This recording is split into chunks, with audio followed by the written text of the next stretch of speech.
I'm at the airport. I'm traveling from London to Tbilisi today for the elections. Vox Europe did a video on YouTube, which I just discovered here, and it's very good, but they've only had 49 viewers, so I thought I would promote it a little bit for them. The main interviewees are Shota Kincha and Anna Grinchvili. They're both very intelligent, both obviously very experienced, and they both came up with a couple of things that I hadn't heard either ever or in a long time. And I wanted to highlight them because they're worth just quickly talking about. The first one was Anna, who says about minute 20 and 10 seconds, that the European Union has long stopped being a geographical concept, and she talks about the idea it's all about values. And I think that's worth thinking about, because certainly there's a lot of people in the EU itself who do not consider Georgia to be part of Europe. So I think that's pretty fundamental, and it's definitely worth listening to her arguments there. Now, Shota also comes up with something which I simply agree with, which is unusual for me to agree with someone in that sort of Georgian media and NGO field. He talks about, at about minute 22, he talks about the need to separate membership of the EU from the benefits of being in the EU. And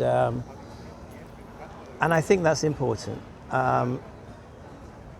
It's important to assess, will we ever be a member of the EU? Because it's not guaranteed.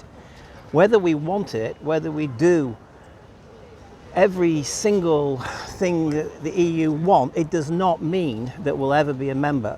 So what about the benefits? And this is something that I believed in fairly strongly some years ago when we started the European Business Association.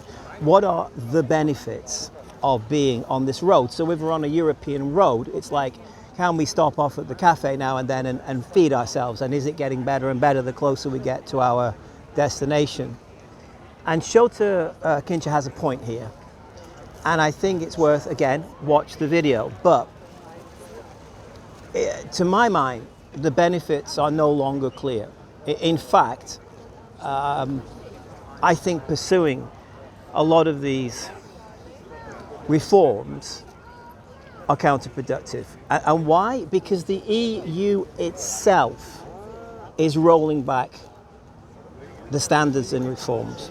Why do I think this? It's because the EU itself has recognized the dangers of non-transparent, unrestricted funding of secretive NGOs within society, and it itself wants to introduce the legislation that we did this year.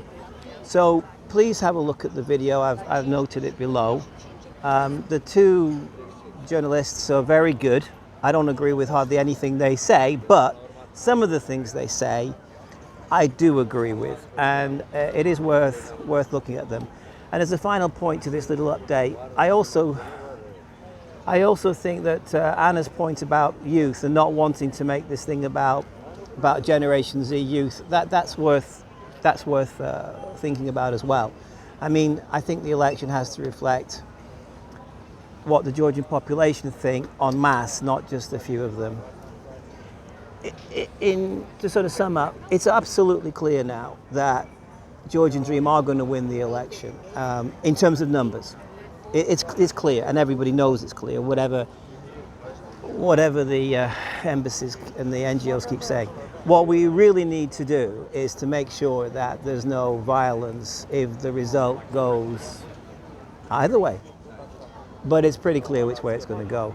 And I am concerned that the rhetoric coming from the German ambassador and the EU ambassador is essentially encouraging some kind of activity like the activity we've seen many times now from people wrapped in EU flags attacking the police, trying to get into parliament. That should not be condoned. And I really hope that the German and EU ambassador have the guts to sort of stand up before the election and say, whatever happens here, do not encourage young people to go on the streets, attack the police and get hurt.